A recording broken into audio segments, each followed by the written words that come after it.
My name is Val Mayerik. I'm an illustrator. Well, the thing I'm noted for the most, in terms of if you look up any kind of a who's who in comics, is I was a co-inventor of Howard the Duck. I also did the Man Thing. Swamp Thing was DC Comics. Marvel had to have their answer to that, so it was the Man Thing. Did a lot of Conan the Barbarian stuff and sword and sorcery type thing, which is what I really got into comics to do. I realized that the best way to expedite getting this done well and professionally and on time was to allocate all the different stages of the comic book work. Sometimes guys write, pencil, ink, draw, color the whole thing themselves.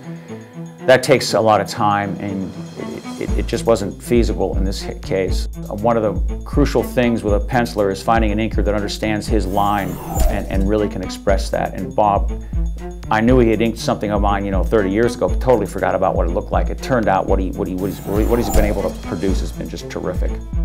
We finally found one of the best guys in the business, Steve Olaf, and so Steve's been around a while, and he was one of the first guys to start getting into and exploring computer coloring for comics.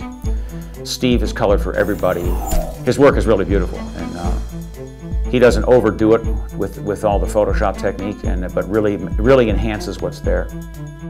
The letterer, Tom Warzakowski, is a veteran as well. He lives in Portland, the Portland area, and he's just having fun doing this. So Warzakowski is just a real stalwart, dependable guy. He's always been around to letter just pretty much anything you want lettered. And, in fact, all of these guys are guys from my generation in comic books. We all started in New York City around the same time, and they've done about everything. You'd be hard pressed to list everything they've done. Then I just got into the script, into the material, and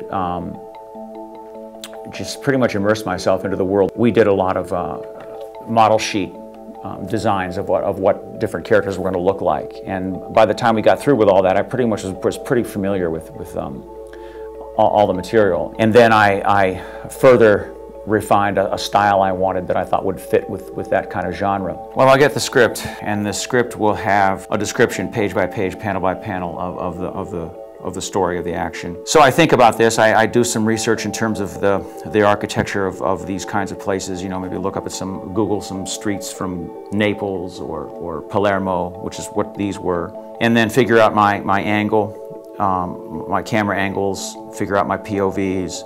Then what I do, once this is okayed by the editors and the writers, I then just simply Xerox this to the size that I'm going to actually draw it. And then I place the page over that, put it on a light box, and then do a nice tight trace drawing of the art.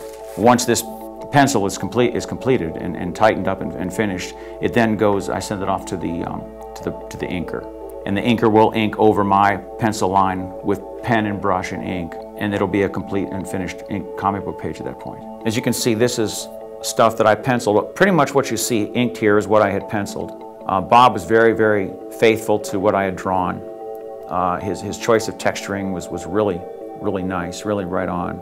He will then scan these and send these to Steve Olaf, the colorist, and he will then scan these into his computer and color these in Photoshop, retaining everything that's here, just simply enhancing what's here with the color and bringing in more atmosphere and just more substance to the characters and to the backgrounds and so forth by the use of Photoshop color. At that point, he then sends those scans to the letterer, and the letterer drops the word balloons and captions in over top of that, again by computer.